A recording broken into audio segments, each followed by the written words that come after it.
En este video vamos a terminar de analizar el fenómeno electromagnético que observaron en el video tutorial anterior, donde se construyó un electroimán. Sabemos entonces que toda corriente eléctrica genera un campo magnético a su alrededor. Fíjense que en la pantalla se muestra un equipo que está en el laboratorio. Esto que indico es una fuente de corriente alterna que está conectada a este aparato que se denomina transformador. Justamente la corriente alterna se transforma en corriente continua. ¿Qué quiere decir eso? Que por estos terminales va a salir una corriente continua, es decir, una corriente que no varía con el tiempo. La corriente alterna varía con el tiempo, la corriente continua no varía con el tiempo.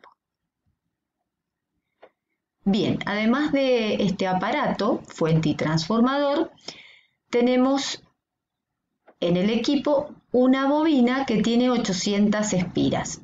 Fíjense que ustedes cuando observaron la experiencia del electroimán casero, consistía en un tornillo con unas vueltas de alambre de cobre, serán unas 20, 30 vueltas. En este caso tenemos una bobina de 800 vueltas, que en vez de tener un tornillo tiene un núcleo de un material ferromagnético y alrededor de esa bobina hay unas brújulas.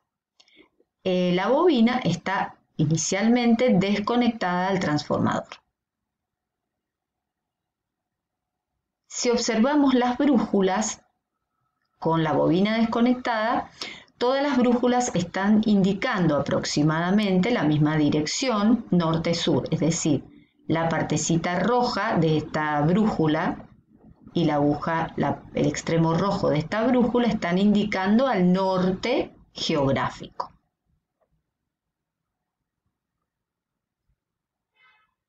Al conectar la bobina al transformador, fíjense cómo se movieron las agujas de las brújulas, lo cual significa que se ha generado un campo magnético alrededor de este electroimán.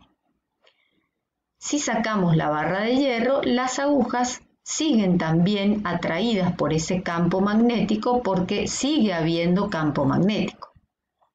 Desenchufo, desaparece el campo magnético.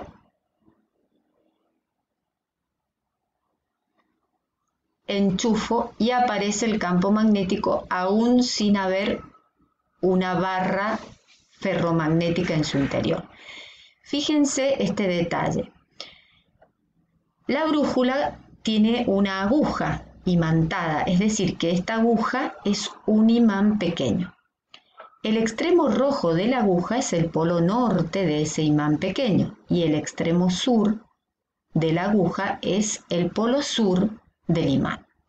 Si este polo sur de la aguja se orienta en esta dirección, significa que el electroimán producido en la bobina tiene un polo norte en este extremo, porque recuerden que polo norte con polo sur se atraen.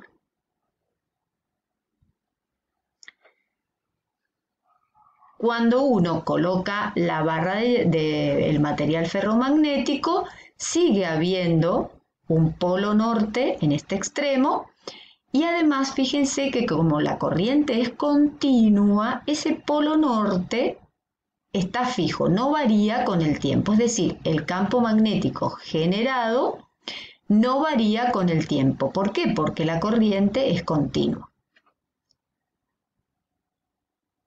Si observamos en el otro extremo, el extremo rojo de la aguja, es decir, el polo norte de la aguja de la brújula, está atraído con este polo.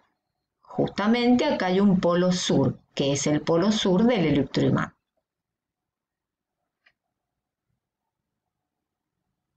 Si desenchufo, el campo magnético desaparece.